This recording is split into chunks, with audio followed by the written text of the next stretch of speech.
अस्सलाम वालेकुम नाज़रीन, प्रोग्राम दो टोक के साथ मैं हूं आपकी होस्ट शुमाइला नवाज। नाज़रीन, अखराजात में कमी या मज़ीद टैक्सेस का निफाज, IMF का शिकंजा सख्त होने जा रहा है। कड़ी शराइत क्या रंग लेकर आएंगी, पाकिस्तान के हालात किस जानिब गामजन है, क्या मुल्क में टैक्स का निज़ाम बेहतर होने जा रहा है या मज़ीद बदतर होने जा रहा है। हुकूमत अपने अखराजात कम करने पर तैयार नहीं है, गैर मुल्की दौरों की भरमार है और वफ्त के हमरा ये दौरे अखराजात में मज़ीद इजाफे का बायस बन रहा है। जबकि मुल्क में इदारों की राइट साइजिंग की गूंज है। क्या बेरोजगारी का हल कहीं पर निकल सकेगा या मजीद बढ़ जाएगा ये मसला। पेट्रोलियम मसनूआत की कीमतों में उतार चढ़ाव जारी है और आलमी मंडी में खाम तेल की कीमतों में मामूली इजाफा, जबकि डॉलर ने फिर उड़ान भर ली है। कराची मुआशी हब जरूर है, लेकिन हालात की खराबी ने मुआशी खराबियां पैदा कर दी हैं और सरगर्मियां शदीद मुतासिर हैं। जबकि टैक्सेस और बिलों के खिलाफ तमाम ताजिर सरापा एहतजाज हैं। बानी PTI ने 24 नवंबर को इस्लामाबाद में कॉल दे दी है, फाइनल कॉल दे दी। इसके असरात भी मुरतब होंगे। ये आज के टॉपिक्स हैं जिन पर हम बात करेंगे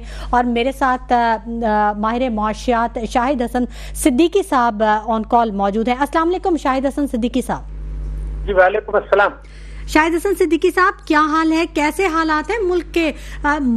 मुल्क की जो मईशत है वो तो दगड़दू हालात में नजर आ रही है, कुछ समझ नहीं आ रहा है। महंगाई है कि बढ़ती चली जा रही है और अब ये मिनी बजट की भी कुछ आवाजें सुनाई दे रही हैं। जी, आपकी बात बिल्कुल सही है कि हमारी जो मईशत है उसको बदस्तूर खतरात और चैलेंजेस दरपेश हैं। आवाम की मुश्किलात बढ़ रही हैं। पाकिस्तान में गुर्बत भी बढ़ी है और बेरोजगारी भी बढ़ी है जी। और मईशत की शरह नमू जो है वो सुस्त हुई है। IMF के साथ जो मामलात हैं उसमें हमें मुश्किलात का शिकार है और टैक्सों के मामलात में ताजिर जो है दोस्त स्कीम आई थी वो नाकाम हो गई। जो ताकतवर तबके हैं उनको हुकूमत आज भी बरात दे रही है। इसीलिए आपने देखा कि जो रियल एस्टेट प्रॉपर्टी सेक्टर है जी, उसमें ये FBR की वैल्यू बढ़ानी थी लेकिन वो बहुत कम बढ़ाई गई है। ज़राअत पर टैक्स करने की बात IMF से तय हुई थी लेकिन उसमें अभी तक कोई तैयारी नजर नहीं आ रही। फिर सूबों से कहा गया था कि आपको NSC अवार्ड से जो पैसा मिले वो पूरा खर्च न करें बल्कि फाजिल रखें ताकि बजट खसारा कम रहे। तो सबसे ज्यादा हैरानगी की बात यह बजट पास हुआ मुस्लिम लीग नून ने और पंजाब हुकूमत ने उस पर अमल नहीं किया और वहां से एक बड़ा झटका हमें मिल गया। जो हमारे कर्जे हैं वो हमें अदा करने की सलाहियत इस वक्त नहीं है और हमें एक शॉर्टफॉल आ रही है। तो ये चीजें जो है परेशानी का सबब तो बन रही हैं, मगर अब ये देखना ये है कि अब हम हुकूमत इसको किस तरीके से डील करती है और IMF का क्या जो है वो सोच रहती है, ये भी हमें देखना बाकी है। क्योंकि 15 तारीख तक IMF के साथ मुज़ाकरात हैं, उसके बाद हतमी सूरत हाल जो है वो सामने आएगी। मगर ये बात वाज़ेह है कि जो अगले 3 साल हैं उसमें मईशत कमजोर रहेगी, लड़खड़ाती रहेगी। तालीम का बजट कम होगा, तरक्याती अखराजात का बजट कम होगा, सेहत के लिए ज्यादा रकूम मुख्तस नहीं होगी, अवाम तकलीफ उठाएंगे, पेट्रोलियम लेवी भी बढ़ सकता है और ताकतवर तबके कौमी दौलत लूटने वाले मजे करते रहेंगे। क्योंकि हमारी अशराफिया की मईशत है, अवाम की तो कोई सोचता नहीं है, ताकतवर तबकों का सोचते हैं क्योंकि उन्हीं की मदद से इक़्तिदार में आते हैं। अवाम के लिए मुझे कुछ नजर नहीं आ रहा और पाकिस्तान के जो मईशत की सूरत हाल आलमी बरादरी में वो मुझे ऐसा लगता है कि हम जो है कमजोर रहेंगे। टैक्सों की वसूली हमारी बढ़ नहीं रही, कौमी बचतें हमारी गिर रही हैं, खासतौर से डोमेस्टिक सेविंग्स और मुल्क की सरमायाकारी आ नहीं रही है। तो ये सूरत हाल जो है अफराद ज़र में डिस्काउंट रेट हुकूमत ने कम किया, मगर हमने देखा क्योंकि उसके साथ ही जो बड़ी अहम बात मैं बता रहा हूँ, जो हमारे ताजे सनतकार कह रहे थे जनाब आप डिस्काउंट रेट कम करें, लेकिन डिस्काउंट रेट कम करने के बाद क्या किया कि जो लाखों खातेदार थे जिन्होंने बैंकों में पैसा रखा है, नफा नुकसान में शिरकत, और आइन कहता था, बैंकिंग कंपनी ऑर्डिनेंस कहता था कि उसको मुनाफे में शरीक करेंगे, लेकिन स्टेट बैंक ने कानून तोड़ा और ये कहा कि जो आप उनको शरह मुनाफा कम कर दें। तो करोड़ों खातेदारों को जो बैंक में इस वक्त हैं उनको 1 जुलाई को 19% मुनाफा मिल रहा था, अब 13.5% मिल रहा है। तो अगर कोई 10 लाख रुपए है तो उसको 60,000 रुपए महीने का नुकसान हो गया। फिर आप कौमी बचत स्कीमों में आम आदमी पैसे लगाते हैं, पेंशनर लगाते हैं, रिटायर्ड लोग लगाते हैं, उसमें भी बड़े पैमाने पर कमी कर दी है। 15.2% था जुलाई में स्पेशल सेविंग पर, अभी 11.6% हो गई। यानी अवाम कुचले जा रहे हैं। अगर मईशत में कहीं कुछ बेहतरी आई है वो अवाम के ऊपर बोझ डाल के कानून तोड़ के हासिल की गई है। और मैं समझता हूँ कि अवाम का जो अगर सब्र का पैमाना लबरेज हुआ तो फिर कोई भी महफूज नहीं रहेगा। इसलिए ये वक्त है कि हुकूमत संजीदगी से सोचे कि अवाम का भी कुछ न कुछ हक है इस मुल्क में, क्योंकि टैक्स वो दे रहे हैं, पेट्रोल के नर्ख बढ़ाते हैं उनके ऊपर जोर पड़ता है, बिजली के नर्ख बढ़ाते हैं उनके ऊपर पड़ता है। शाहिद हसन सिद्दीकी साहब, आपने तो बड़े तल्ख हकायक से पर्दा उठा दिया है, बड़ी नकाब कुशाई कर दी है। आवाम तो उम्मीद ये कर रही थी कि शायद आने वाले वक्तों में कुछ रिलीफ मिलेगा, क्योंकि हुकूमत बहुत कॉन्फिडेंट है। हुकूमत से जब भी हुकूमत आवाम के सामने आती है, बात करती है आवाम से, तो वो तो यही कहती है कि सब कुछ बहुत अच्छा है, अशारिये बड़े अच्छे चल रहे हैं। अभी ना मिनी बजट आएगा, ना ही कुछ पेट्रोल मसनूआत पर जनरल सेल्स टैक्स लगेगा, 12,970 अरब का हदफ बरकरार रहेगा, IMF से मामलात भी बड़े अच्छे हो जाएंगे। तो ये तो आवाम को गुमराह करने की तरफ नहीं जा रहे? नहीं, देखिए बात ये, इसमें एक मीडिया का बड़ा एक अहम किरदार है। अब आपने इतनी सारी बातें अभी की, तो जिस वक्त आप इंटरव्यू करते हैं हुकूमत के लोगों का जी, तो उनसे ये कहें कि आप दावे कर रहे हैं कि जी पाकिस्तान में शहद की नदियां बह गई, ठीक है, जरूर बही होंगी, लेकिन आप ये बताइए कि जो आदाद शुमार आप यहाँ बता रहे हैं, क्या स्टेट बैंक ने भी वही कहा है आदाद शुमार? क्या मिनिस्ट्री ऑफ फाइनेंस ने जो वेबसाइट पर दिया हुआ है वो आदाद शुमार तो कुछ और ही कहानी सुना रहे हैं? मैं जो बातें कर रहा हूँ वो उस आदाद शुमार की रोशनी में कर रहा हूँ जो स्टेट बैंक ऑफ पाकिस्तान ने और मिनिस्ट्री ऑफ फाइनेंस ने अपने वेबसाइट पर दिए हुए हैं। सियासतदान तो सियासी बातें हमेशा करते रहे हैं, हमेशा कहते हैं हमने इक़्तिसादी मौजूद दिखाई है। हर हुकूमत आने के बाद कहती है कि हमने दिवालिया होने से बचाया। मैं आपको बताऊं, ये 1996 से चल रहा है कि दिवालिया हो रहा था, हमने बचा लिया। इमरान खान ने 2018 में कहा था मैंने दिवालिया होने से बचा लिया। लिगरा हुकूमत कहते हैं हमने बचा लिया। शहबाज शरीफ साहब कह रहे हैं हमने बचा लिया। वो बेनजीर को जब डिसमिस किया गया था उस वक्त महराज खालिद आए थे, उन्होंने कहा था हमने 1996 में। तो ये तो फैशन चल रहा है। बिल्कुल दुरुस्त फरमाया शाहिद हसन सिद्दीकी साहब आपने। और जब से होश संभाला है यकीनन आपने भी यही जुमला सुना होगा कि मुल्क बहुत नाजुक दौर से गुजर रहा है। मैं अक्सर ये कहती हूँ कि पता नहीं वो कौन सा नाजुक मोड़ है, कौन सा नाजुक दौर है, ये कब खत्म होगा, इसके बारे में कुछ बता सकते हैं? क्योंकि आवाम भी ये पूछती है कि कब हमसे ये मुश्किल कब टलेगी, कब खत्म होगी। देखिए, मैंने मोहतरमा आपकी खिदमत में अभी जो आपके नाज़रीन सुन रहे हैं उनकी खिदमत में एक बात मैंने अर्ज की थी जी, अब मेरी जिम्मेदारी है उसकी। मैंने ये कहा था कि 3 साल जो भी आने वाले हैं, जिसमें मौजूदा साल भी शामिल है, इसमें मईशत लड़खड़ाती रहेगी, मईशत कमजोर रहेगी, आवाम को रिलीफ नहीं मिलेगा, पेट्रोलियम लेवी बढ़ेगा, रुपए की कदर गिरेगी जिससे नुकसान होगा, तालीम का बजट नहीं बढ़ाया जाएगा GDP के तनासुब से, सेहत का बजट नहीं बनाया जाएगा। अब मेरा सिर्फ कहना यह कि अगर हुकूमत की तस्लीम करती है कि 26 मिलियन बच्चे मेरे मुल्क के मुस्तकबिल जिनका है 2 करोड़ 60 लाख वो स्कूल नहीं जा रहे हैं, सबको पता है, हुकूमत भी मानती है 26 मिलियन ये दुनिया में सबसे बड़ी तादाद है। लेकिन जो चीज मैं अर्ज करना चाह रहा हूँ वो ये है कि आईन पाकिस्तान में ये है कि 6 साल से 16 साल के हर बच्चे को हुकूमत में लाजमी और मुफ्त तालीम देनी है, ये आईन में पाकिस्तान कहता है।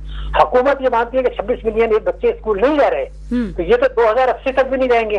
तो आवाम की तो कोई जिम्मेदारी है जो जलसों में जाके जिंदाबाद के नारे लगाते हैं, वो कभी उनसे ये भी तो कहें कि भाई मेरा बच्चा स्कूल कब जाएगा, जरा बता तो दें। क्योंकि मैं आपके प्रोग्राम में और अखबारों में भी लिखता हूँ, चैनल्स पे भी कहता हूँ कि 2080 तक तो मुझे नहीं लगता कि हर बच्चा स्कूल जाएगा। तो फिर आवाम से पूछना चाहते हैं कि जब तुम अपने घर में बच्चों को पेट भर के खाना नहीं खिला सकते, तुम अपने बच्चों का बीवी का इलाज नहीं करा सकते, ठीक है, तो फिर तुम किस खुशी में जलसों में जाके जिंदाबाद के नारे लगाते हो? तो कुदरत देखिए, हम मुसलमान हैं, हमें तो जो हमने मजहब से सीखा है वो ये है कि अल्लाह ताला फरमाता है कि अल्लाह ताला उस कौम की हालत नहीं बदलता जो अपनी हालत नहीं बदलती। तो अगर कौम अपनी हालत बदलना नहीं चाहती, मजदूर अपना हक नहीं मांग रहे, किसान अपना हक नहीं मांग रहे, जो है बीवी बच्चों को मारते हैं, वहां जाके जिंदाबाद के नारे लगाते हैं, तो वो क्यों नहीं बोलते?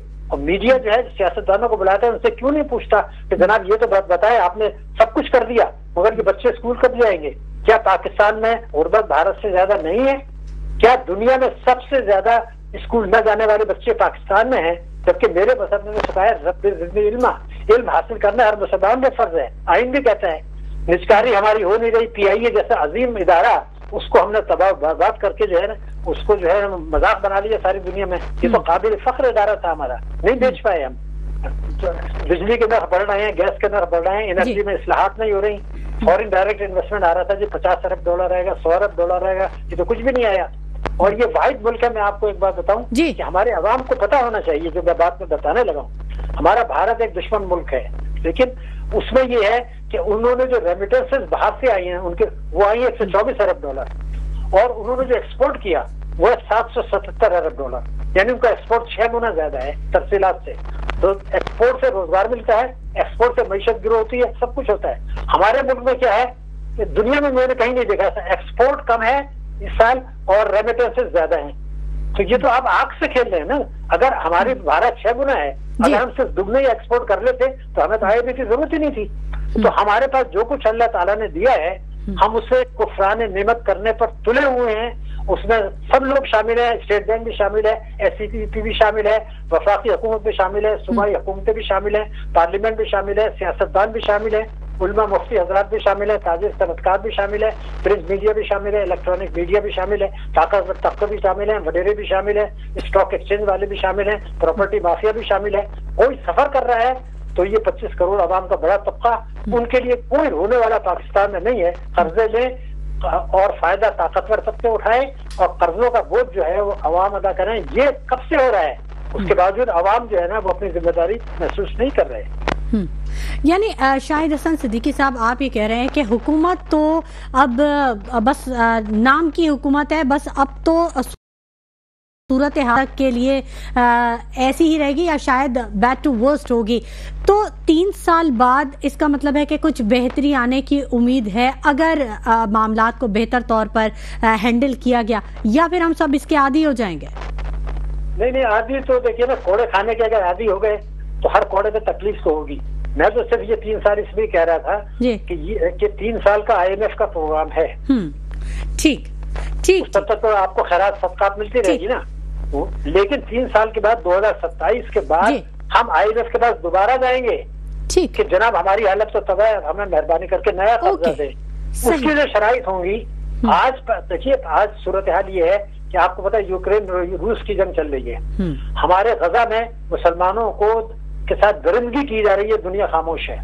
मशरकी वस्ता में जो है क्राइसिस है, ईरान के साथ अमेरिका के ताल्लुकात कशीदा है। ऐसे में पाकिस्तान जैसा ताकतवर मुल्क जिसकी इंतहाई ताकतवर फौज है, जिसका दुनिया में एहतराम है और हमारी स्ट्रेटेजिक लोकेशन ज्यादा है, तो दुनिया नहीं चाहती कि सर पाकिस्तान किसी बड़े झटके में लगे, तो वो हमें बचा रहे हैं। लेकिन 3 साल के बाद जरूरी तो नहीं कि ये हालात ही रहे। अगर दुनिया में तब्दीली आ गई, ये हालात बदल गए, तो फिर हमें जो आज हमारे नखरे उठाए जा रहे हैं, क्योंकि हमारी ताकतवर फौज है, हम जोड़ी ताकत हैं। हमारा जो पाकिस्तान है इस वक्त मगरबी हिस्सा, इसमें हमारी सरहद चीन से मिलती है, हमारी सरहद जो है वो ईरान से मिलती है, हमारी सरहद अफगानिस्तान से मिलती है।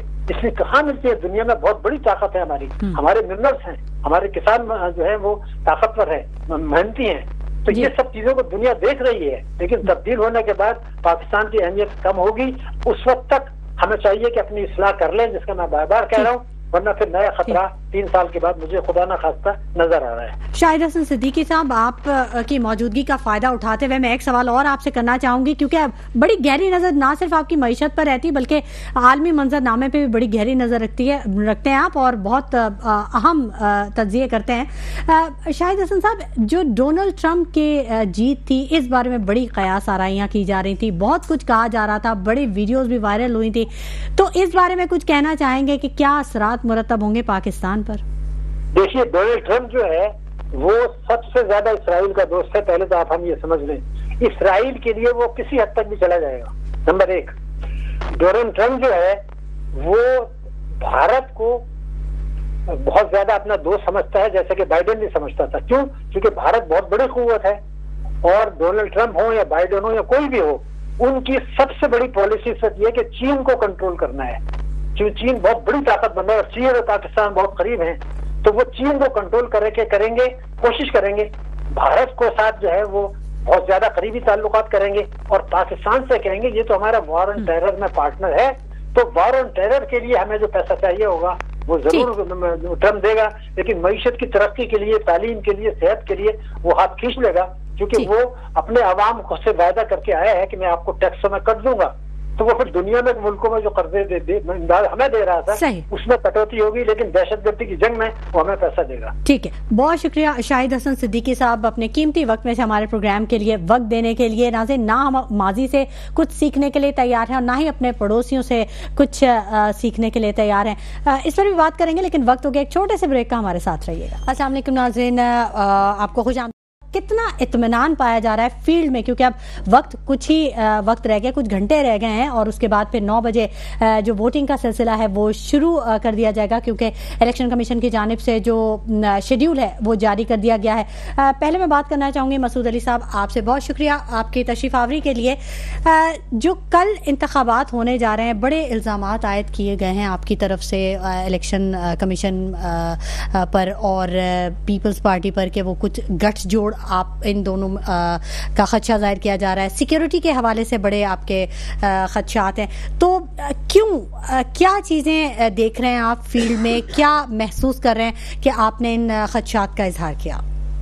हम जो है अपनी कारकर्दगी की बुनियाद पर इस इलेक्शन में कंटेस्ट कर रहे हैं और जो लास्ट टेन्योर गुजरा है जिसमें जनवरी में इलेक्शन हुआ और उसके बाद जब इख्तियारात मिले, उसके बाद से जो हमने तरक्की का सफ़र उसी के अंदर किया है, तो उसके अंदर हमने कम वक्त के अंदर और महदूद वसाइल के अंदर इख्तियारात से बढ़कर अपना काम को अंजाम दिया है, जिसके अंदर सीसी फ्लोरिंग भी है, इसके अलावा रोड कारपेटिंग है, सेवरेज की लाइनें हैं, जो आवाम के देरीना इशूज़ थे। इसी तरह वहाँ पर बच्चों के लिए कोई तफरी के कोई मुकामात नहीं थे और वो कचरा कुंडी के अंदर तब्दील हुए हुए थे। हमने उनको फ़ौरन उनकी रिहेबिलिटेशन की और उसको आवाम के लिए ओपन किया है। अच्छा। इसी तरह अभी लास्ट वीक में हमने जो स्कूल्स हैं वहाँ पर उनके बच्चों के अंदर कोर्सेज तकसीम किए हैं, उनके लिए बैग्स फराहम किए हैं और जो पोजीशन होल्डर्स तलबा थे उनको लैपटॉप तकसीम किए हैं। ये वो काम है जो हुकूमती सतहों पर वज़राए आज़म,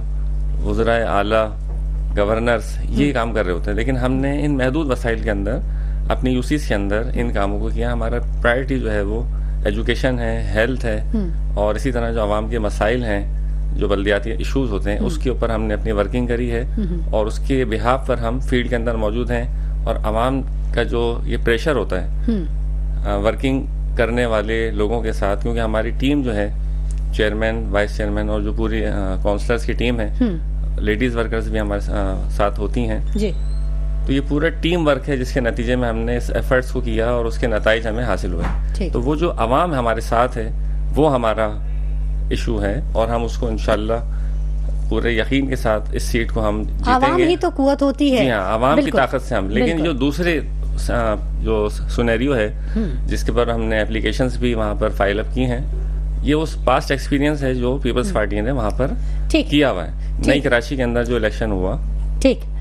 सलीम सचवानी साहब से भी बात कर लेते हैं। सलीम सचवानी साहब, आपकी भी तैयारियां हैं कल के लिए? कुछ जी, भरपूर तैयारी है और आपको याद होगा कि उस इलेक्शन में भी जो है ना पीटीआई की अच्छी कारकर्दगी थी वोटिंग के हिसाब से, मगर धांधली उन इलेक्शंस में भी हुई थी और कल भी धांधली के लिए जो है ना भरपूर तैयारी की हुई है गवर्नमेंट ऑफ सिंध ने। और देखें अब धांधली जीतती है, आवाम का वोट फॉर्म 47 वजूद में यहाँ पे भी लाया जाता है, मगर कुछ ना कुछ गड़बड़ तो ये करेंगे क्योंकि बगैर गड़बड़ के इनकी अथॉरिटी चल नहीं सकती। अच्छा, मुसरत न्याजी साहिबा ने भी हमें ज्वाइन कर लिया। पीपल्स पार्टी से इनका ताल्लुक है, सिंध गवर्नमेंट पीपल्स पार्टी की है। बड़ी शिकायत है मुसरत साहिबा, बहुत शुक्रिया आपके वक्त देने के लिए। ये जो कल ज़िमनी इंतखाबात होने जा रहे हैं, ना जमात इस्लामी को इत्मीनान है, ना तहरीक इंसाफ को इत्मीनान है। सब यही कह रहे हैं, दोनों जमातें जो आपके मद्दे मुकाबिल हैं, आज़ाद उम्मीदवार के हवाले से भी, कि फ्री एंड फेयर जो इलेक्शन का जो मामला है वो यहाँ पर नहीं है। क्यों, ऐसा क्यों है? वाला बहुत शुक्रिया। बात दरअसल ये है कि ये मेरे दोनों भाई जो फरमा रहे हैं कि हमें एतमाद नहीं है, लेकिन छोटा सा यूसी लेवल का इलेक्शन है, उस पर ही आपको एतमाद नहीं है। एतमाद असल में इन्हें पाकिस्तान पीपल्स पार्टी को तो कोई मसला ही नहीं है, इन्हें एतमाद अपने आप पे नहीं है, क्योंकि इन्हें अवाम पहले भी रिजेक्ट कर चुकी है और मेयर कराची पाकिस्तान पीपल्स पार्टी का आया और वही मेयर कराची इस कराची की आवाम की खिदमत कर रहा है और आवाम को डिलीवर कर रहा है और आवाम को नजर आ रहा है। तो इंशाल्लाह ये सीट तो इसलिए इनके हाथों से गई और जब जाती हुई चीजें नजर आती हैं तो वो मेयर कराची पे भी इल्जाम लगाते हैं, पाकिस्तान पीपल्स पार्टी पे भी लगाते हैं। मेरे भाई छोड़ दीजिए, अब वो थप्पा माफिया नहीं रहा, अब आवाम को सही मायनों में आजादाना तरीके से अपने वोट देने का अख्तियार है और वो यकीनी तौर पर वो अख्तियारात जो है ना कल जिसको भी आवाम मैं तो दावेदार इसलिए हूँ कि हम आवाम की खिदमत कर रहे हैं, और अगर ये समझते हैं कि उसमें कोई धांधली है या कुछ है इनकी नजर में, तो भाई आप मैदान में मौजूद हैं। यहाँ ठप्पा माफिया का दौर नहीं रहा कि कहा जाता था कि जी जाइए अब आपका वोट कास्ट हो गया। अल्हम्दुलिल्लाह अवाम भी बड़ी बाशऊर है, और मीडिया और सोशल मीडिया भी बहुत अच्छा तरीके से अपना रोल प्ले कर रहा है, और इस चीज की इंशाअल्लाह कतई जरूरत नहीं होगी कल, क्योंकि जीत का जश्न पाकिस्तान पीपल्स पार्टी मना रही होगी और ये रो रहे होंगे क्योंकि उन्होंने रोना ही नहीं।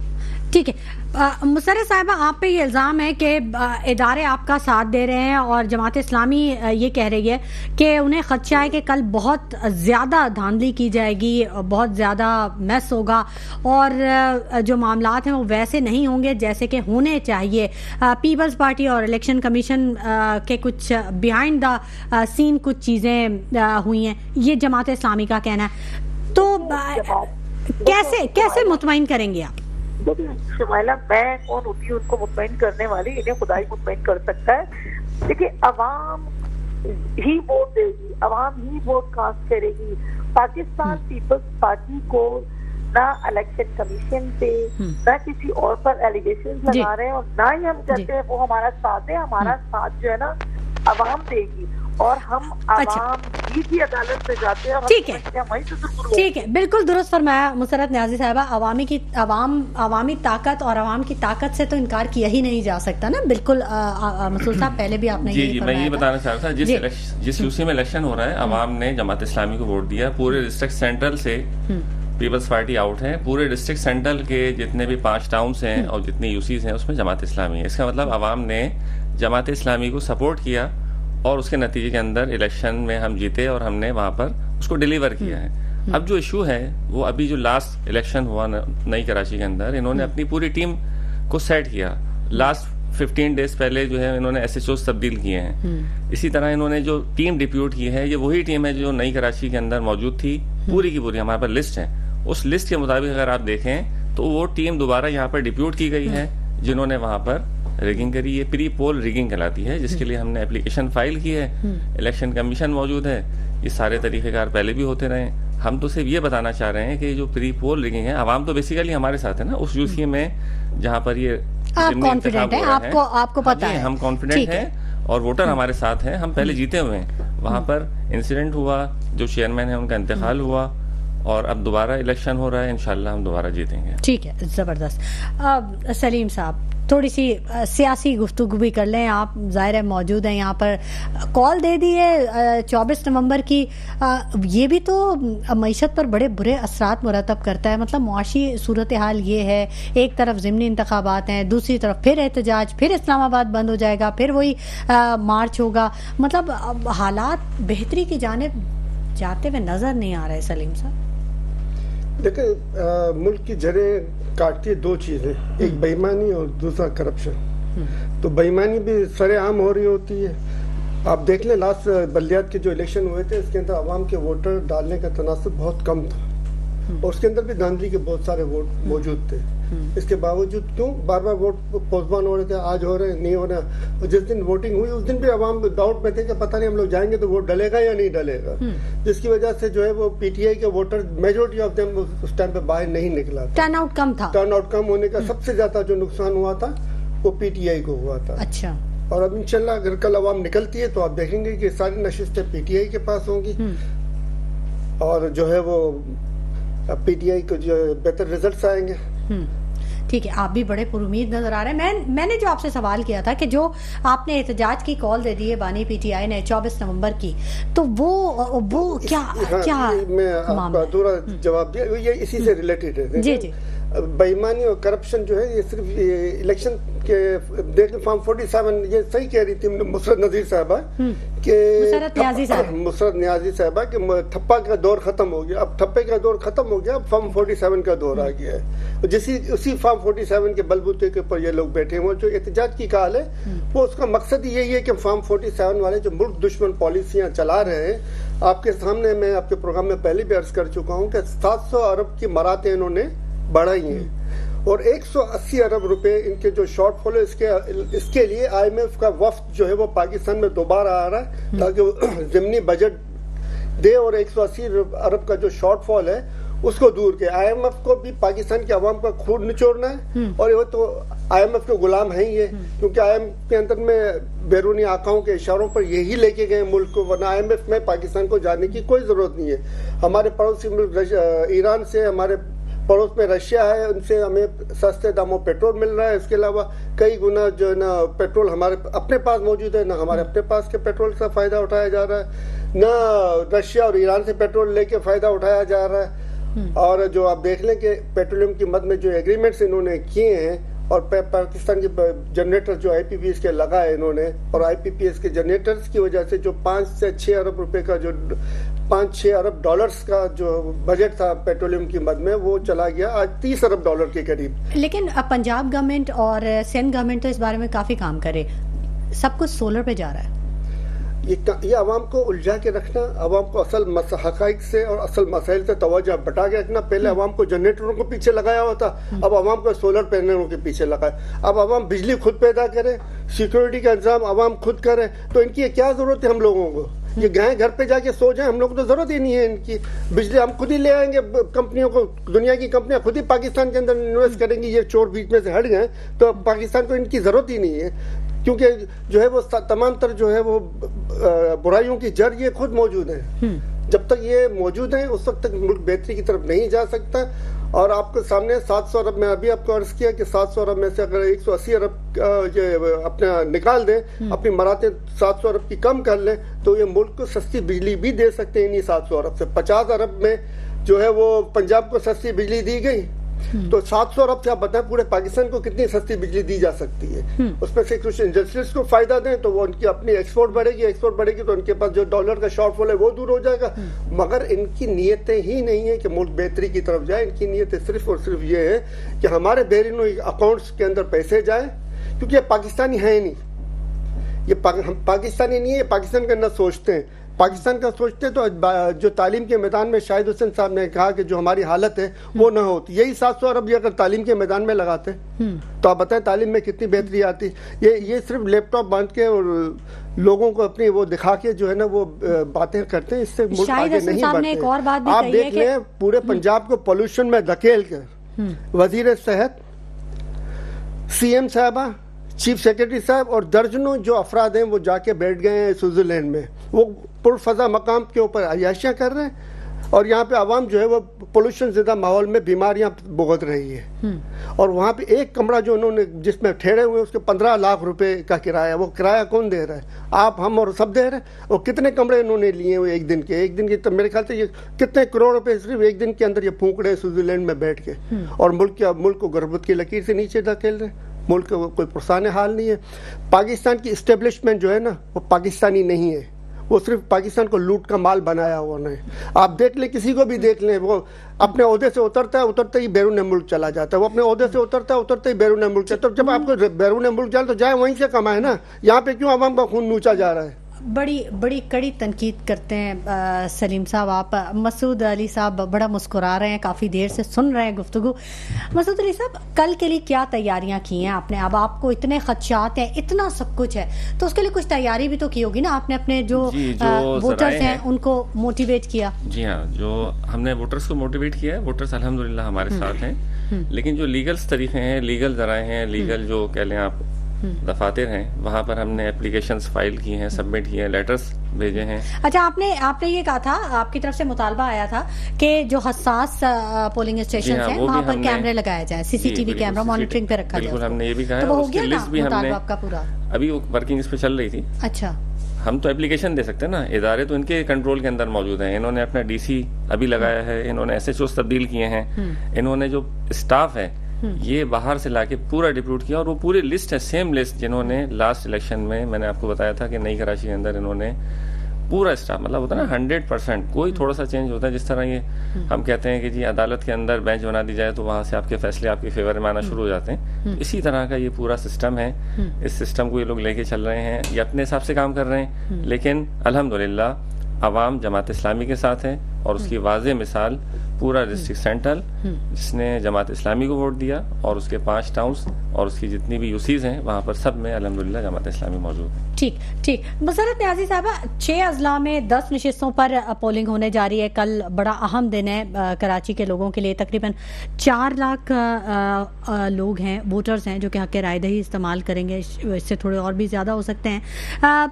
मैं ये जानना चाह रही हूँ कि आपकी जानिब से जो इंतज़ामात किए गए हैं वो तमाम के तमाम मुकम्मल हैं। सिंध गवर्नमेंट के तमाम इंतज़ामात सिक्योरिटी के हवाले से, दूसरे जो इक़दाम जो मुतालबात किए गए थे, जैसे मसूद अली साहब ने अभी बताया कि CCTV कैमरा वगैरह के लिए भी एप्लीकेशन दी गई थी, रेंजेस तैनात करने के लिए एप्लीकेशन दी गई थी, तो ये तमाम मुतालबात पूरे किए गए हैं, इन पर कुछ काम किया गया है?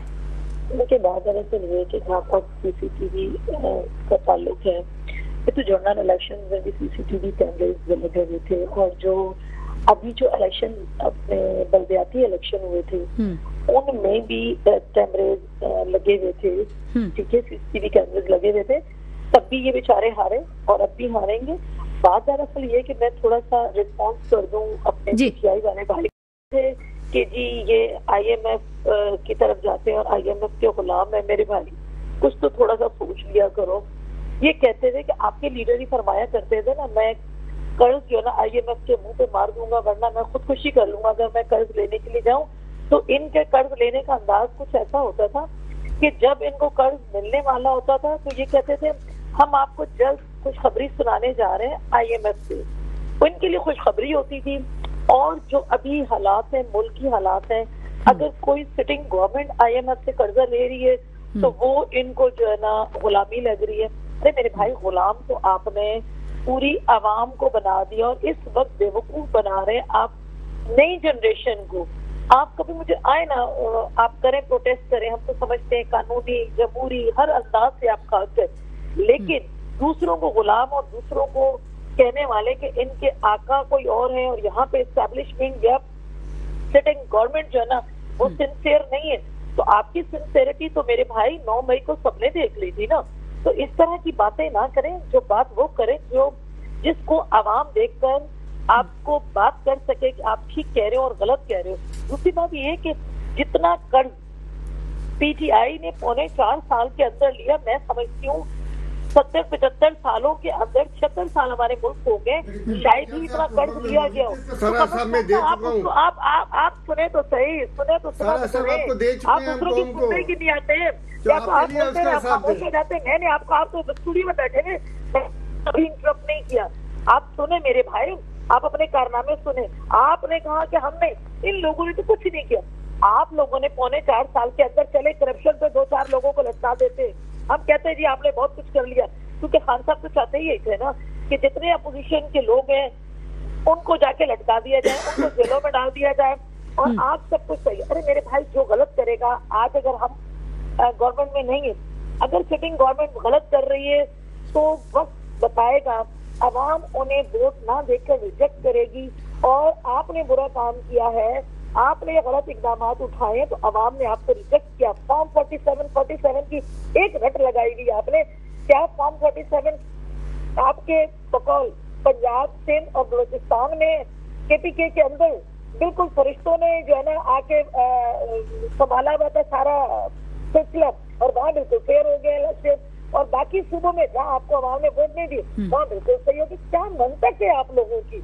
और फिर कहते हैं जी हम, अरे भाई, अवाम अब इतनी बेवकूफ नहीं रही है जो खान साहब कभी पेपर लहरा के और कभी क्या झूठ और फिर यू टर्न लेने वाला वो सिलसिला नहीं रहा।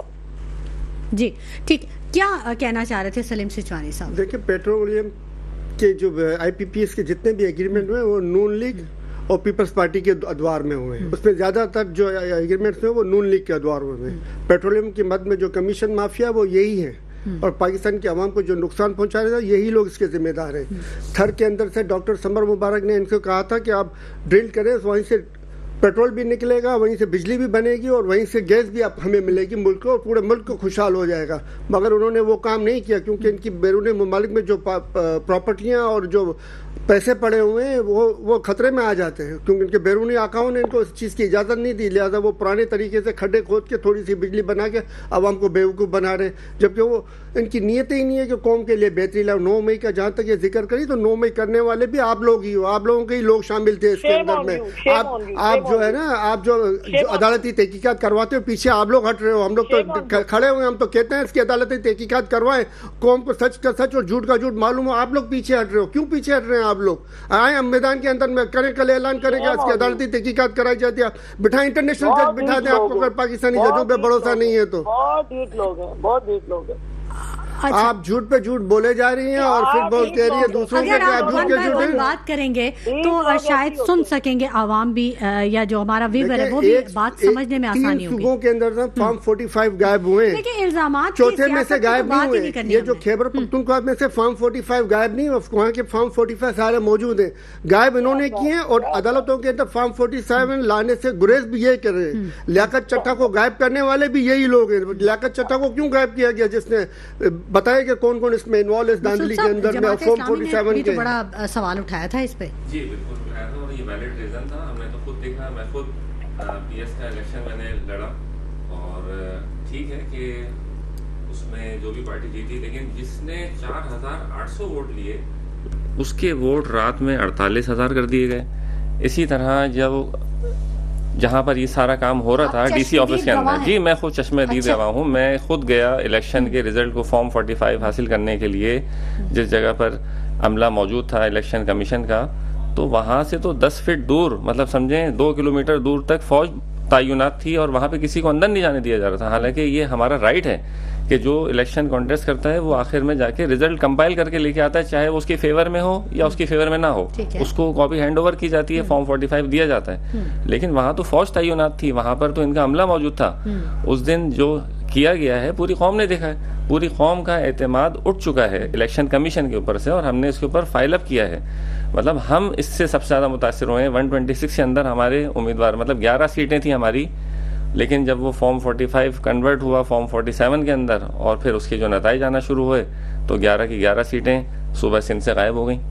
बड़ा अजीब सा मामला था। मतलब अवाम वोट दे रहे हैं, हमें नजर आ रहा है हमारी लीड है, ठीक है, बाज़ जगह पर किसी और की लीड थी, हम उसको मानते हैं। हम तो ये कहते हैं देखें वाज़ेह था, हाफिज नईमुर रहमान को भी इन्होंने फॉर्म 47 दिया, लेकिन उन्होंने तो रिजेक्ट कर दिया ना। वरना कितनी आसानी थी कि एक आदमी जीत चुका है, जिसका अनाउंस हो चुका है, जिसको हुकूमत कह रही कि आप जीत चुके हैं, लेकिन क्यों? क्योंकि वो अपने हक पर कायम थे, वो उस चीज पर कायम थे कि नहीं हमें ये काम नहीं करना, हमें बिल्कुल सिंसियर होके अवाम के वोटों को इलेक्शन कमीशन को कोई धरना दिया? जी हमने तमाम एक्शन को फॉलो किया। काफी एहतजाज और धरनों की सियासत हम एहतजाज और धरने तमाम, हम असल में देखें हम तमाम चीजों को फॉलो करते हैं। जहाँ अभी IPPs की बात आई तो IPPs के खिलाफ धरना किसने दिया? जमात इस्लामी ने दिया ना। वहां पर उनको पता चला आवाम को कि नहीं ये तो हमारे साथ जुल्म हो रहा है, कि इलेक्ट्रिक जो आवाम का खून चूस रही है सुबह सिंध के अंदर, आवाम परेशान है, पानी नहीं आ रहा नलों के अंदर, टैंकरों के अंदर पानी दिया जा रहा है। कितनी अजीब सी बात है। मतलब पूरा इलेक्शन इन्होंने लपेट दिया, समेट दिया। आज उसके नतीजे के अंदर लोग मौजूद हैं, लेकिन सिंध को क्या मिला है? आप बताइए ना। सिंध की हालत देखें कि हर सड़क पे, आप जिस सड़क पर भी चले जाएं और हर खड्डे से जिए भुट्टो की आवाज आ रही होती है।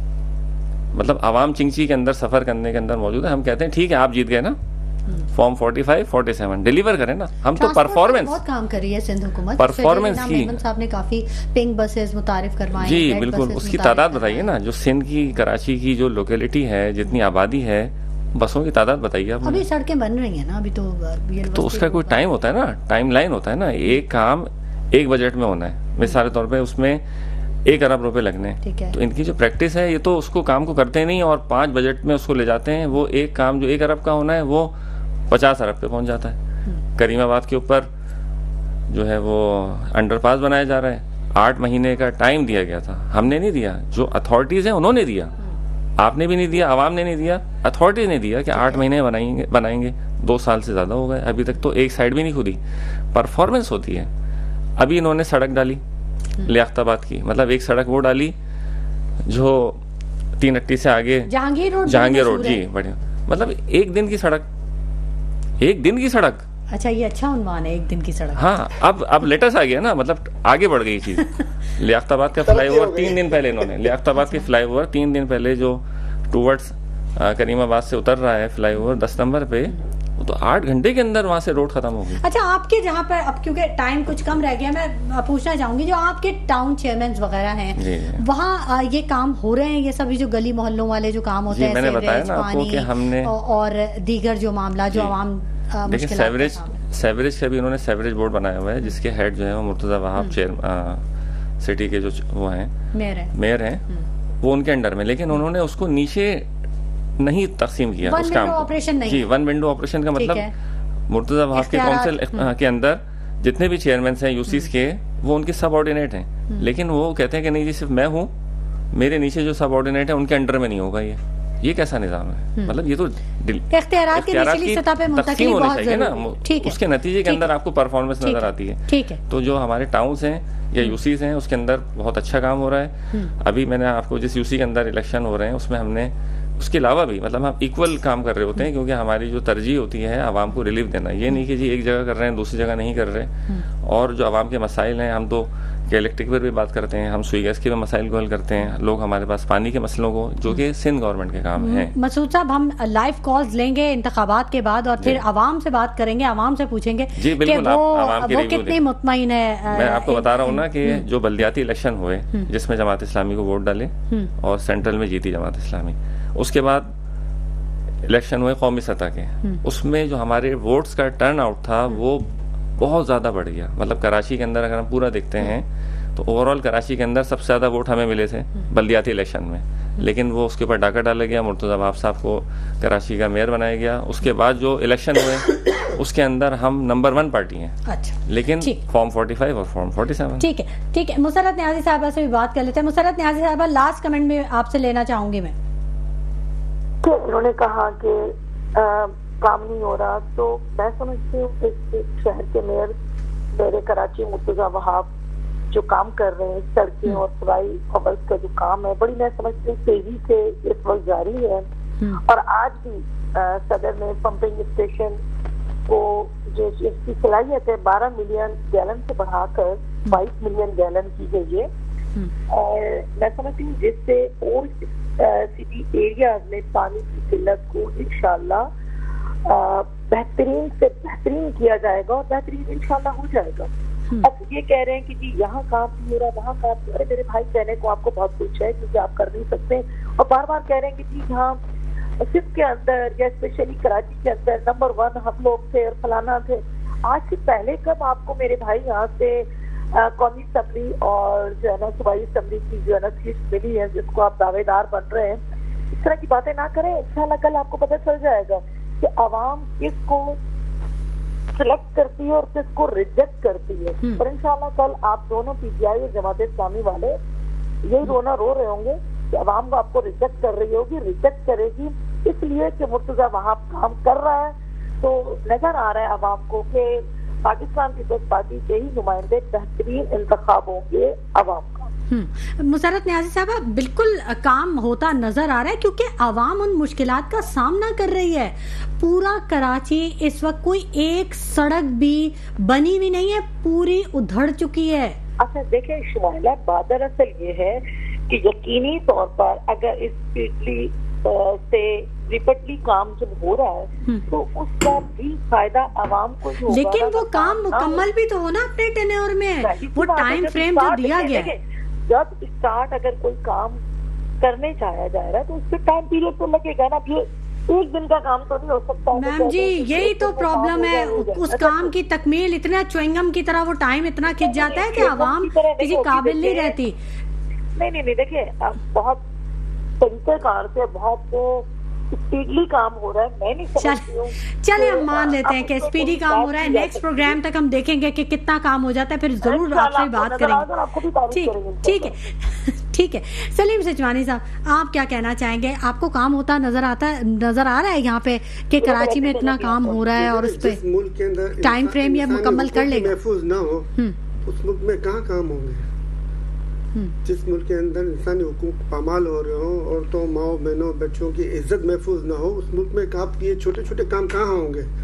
और आप देख लें 2-3 दिन पहले ही बानी पीटीआई से मिलने के लिए जो है वो जो गए थे हमारे लीडरान, उन सबको 2 घंटे बिठाने के बाद अरेस्ट कर लिया गया।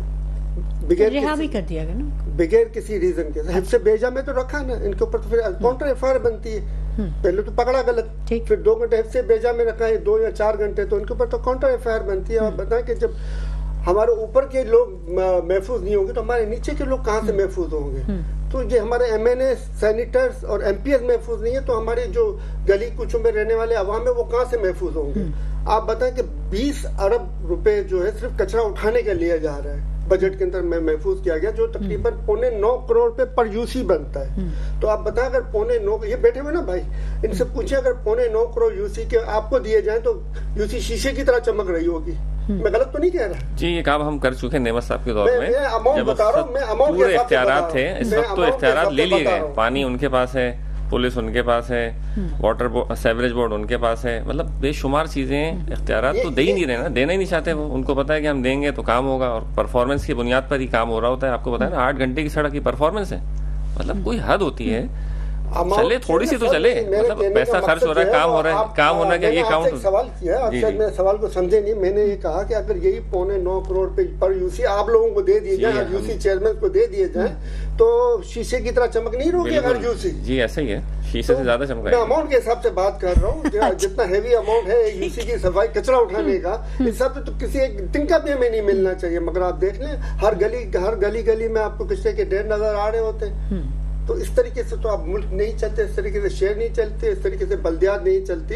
सिर्फ बातें तो हम कर सकते हैं, हम 400 बसें लाके इसके 10,000 बसों की जो मार्केटिंग तो कर सकते हैं, मगर इससे जो है वो सर्कुलर रेलवे नहीं बढ़ता। सर्कुलर रेलवे की पूरा ट्रैक मौजूद है, आप उसको चलाएं, पहले चलता रहे, मतलब उस ट्रैक पे आप काम कर सकते हैं। वो ऐसा ट्रैक है जो ट्रैफिक को डिस्टर्ब नहीं करेगा। मतलब इसका 25 साल पहले जापान की एक कंपनी ने ऑफर दी थी कराची शहर के लिए, बोला मुकम्मल तौर पर आपको सबवे सिस्टम बना के देते हैं और सिर्फ 7 साल तक हम इसकी इनकम अपने पास रखेंगे और 7 साल के बाद हम आपको आपके हैंड ओवर कर देते हैं। मगर क्योंकि करप्शन नहीं दे रहे थे, कोई खांचा नहीं दे रहे थे, तो उनको इजाजत नहीं दी गई। और इतने ही अरसे पहले चाइना ने ऑफर की थी कि हम आपको 2 एटमी रिएक्टर देते हैं, आपके पूरे मुल्क की बिजली का मसला हल हो जाएगा। यानी एटमी रिएक्टर का मतलब आप पूरे मुल्क को मुफ्त में भी बिजली दे दो ना, तो आज जो जितने रेट पे बिजली बन रही है ना, उससे 25 गुना सस्ती बिजली बनी। ठीक, बहुत शुक्रिया सलीम सेठवानी साहब आपकी तशरीफ आवरी के लिए, बहुत शुक्रिया मसूद अली साहब आपकी तशरीफ आवरी के लिए, बहुत शुक्रिया मुसरत न्याजी साहब आपने हमारे प्रोग्राम के लिए वक्त निकाला। नाज़रीन,